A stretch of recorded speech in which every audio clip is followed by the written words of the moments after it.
জয় নিতাই গৌর হরি বল, নিতাই গৌর। মহাপ্রসাদ জননী সর্বসৌভাগ্যবর্ধিনী আদি ব্যাধি হরা নিত্যং তুলসীতং নমস্তুতে। বাঞ্ছাকল্পতরুভীর্ষ কৃপা সিন্ধুভ্যেব চ পতিতানাং পাবনেভ্যো বৈষ্ণবেভ্যো নমো নমঃ। জয় রূপ সনাতন ভট্ট রঘুনাথ শ্রীজীব গোপাল ভট্ট দাস রঘুনাথ। জয় নিতাই, জয় গৌর। এই যে সখী, সখী কাকে বলে?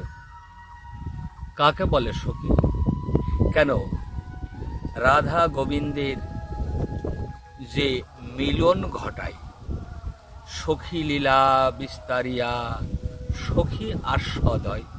সখীগণ হলেন রাধা গোবিন্দের মিলন, লীলা বিলাস করে নিজেরা আস্বাদন করেন সখী। এখন তো সখী তো হয়ে গেছে কি, ওই যে বৃন্দাবনে সেই গাগরা পরে গার পদ্মে একটা ওড়না দিয়ে সখী ভাব, সখী বেশ ধরেছে সব। সখী বেশ ধরতে হবে না। সখী বেশ ধরে আমরা ব্রজের সখী গো, সখী বেশ ধরতে হবে না। সখী হলো একটা ভাব, সখী হলো একটা ভাব।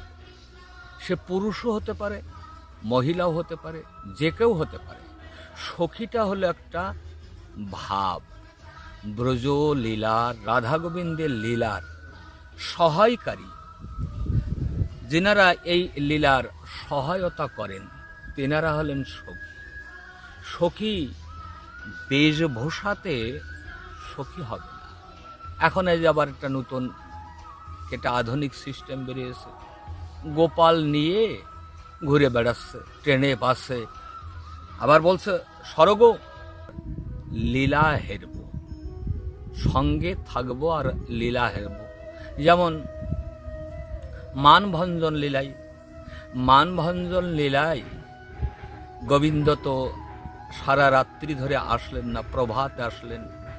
তা ব্যঙ্গোক্তি হচ্ছে সখীগণ কাকে বলে? সখী, সখীগণ ব্যঙ্গোক্তি করছেন কি? প্রভাতে দেখিনু মুগ দিন যাবে ভালে, বধূ তুমি নীতি নীতি এমনি এসো। ব্যঙ্গোক্তি, ব্যঙ্গোক্তি করার পরে গোবিন্দকে বললেন, আর রাধারানীরও বললেন। কি বললেন? আরে চরণে পড়ে এই যে কান্নাকাটি করছে, তোর প্রাণে কি দয়া মায়া নাই? ফিরেও তাকালেন না। এই মান করবার জন্য বলেছিলেন কারা? সখীগণ। সখীগণ বললেন যে সারা রাত্রি যখন আসলো না, প্রভাত বেলায় আসলো, তুই মান মঞ্চে বসে থাক। মান মঞ্চে বসে থাকলো। গোবিন্দ চরণে পড়ে কত কান্নাকাটি করলেন না, মান ভঙ্গ হয়নি।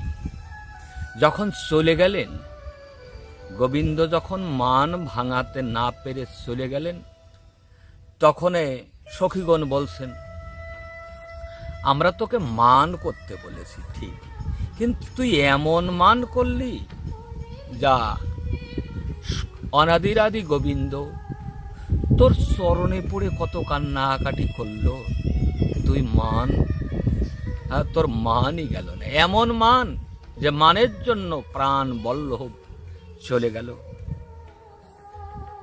এই সখীগণ লীলা বিস্তার করছে। তাহলে এখন কি করবো? রাধারানী বললেন, আমার প্রাণের প্রাণ চলে গেছে, এখন কি করি বল? তাহলে তুই এক কাজ কর। কি? তুই কালো বর্জন একটা যজ্ঞ কর। সখীগণ যেভাবে বলছেন তাই করছেন। তাহলে কি করতে হবে? তাহলে তিল তুলসী নিয়ে আই। চলে গেছে ললিতা, যাইয়ে খুঁজে বেড়াচ্ছেন। খুঁজে বেড়াতে বেড়াতে দেখে রাধা কুণ্ডের তীরে ধুলায় ধূসরিত হয়ে আছে। রাধা কুণ্ডের তীরে ধুলায় ধূসরিত হয়ে আছে। গোবিন্দ ললিতাকে দেখে মনে কর তাড়াতাড়ি ধুলো টুলো ঝেড়ে ও উঠছে, মনে হয় আমাকে নিতে আসছে। তাহলে ললিতা কি বললেন, না না আমি নিতে আসিনি, আমাদের রাধারানী কালো বর্জন একটা যজ্ঞ করছে, ওই তিল তুলসী ফুল নিতে আসছে, আমি তোমাকে নিতে আসিনি। অন্তরে এক, মুখে আর এক। গোবিন্দ ললিতাকে বললেন, তুমি আমায় নিয়ে চলো। আমি নিয়ে যেতে পারি, নিয়ে যেতে পারি, কিভাবে নেব? তো তোমার এই বেশে তো নিয়ে যাবে না, তুমি বাদিয়ানির বেশ ধারণ করো, আমি যা যা বলবো তাই তাই তোমাকে শুনতে হবে। কি দেখেছেন অপূর্ব লীলা, সখী অপূর্ব লীলা করছে, যার জন্য জীবন যৌবন সব সঁপে দিয়েছেন, তাকে এমনভাবে খেলাচ্ছেন। এই খেলাটাই হলো সখী। বাদিয়ানির বেশ ধরে যখন বর্ষানায় উপস্থিত হলেন, তখন আবার লীলা করছেন। কি লীলা করছেন? এমন সুন্দর সাপড়িয়া বাদিয়ানি আসছে রে, বাদিয়ানির বেশে। এই বাদিয়ানির বেশে রাধা গোবিন্দকে মিলন করাইয়ে সখীগণ সখী লীলা বিস্তারিয়া সখী আস্বাদায়। এই যে ভাবনা, রাধা গোবিন্দের লীলা খেলার যে ভাবনা, এই ভাবনা যার মধ্যে আসছে সেই সখী। বেশভূষা করে সখীর হয় নাই, এই ভাবনাটাই হলো সখী। জয় নিতাই, জয় গৌর।